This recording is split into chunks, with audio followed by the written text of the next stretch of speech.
जिन्दगीको यात्रामा पनि नछुटिने कसम खाएको समयको हुरीसँगै बदलियो किन तिमी भुलिदियो रमाइला पलहरू कुल्ची गयो तिमीले खाउँ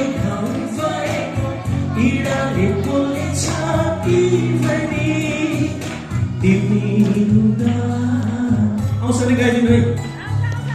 एक्लै हुँदा वन्डरफुल अलि मनदेखि तिमी हुँदा एक्लै हुँदा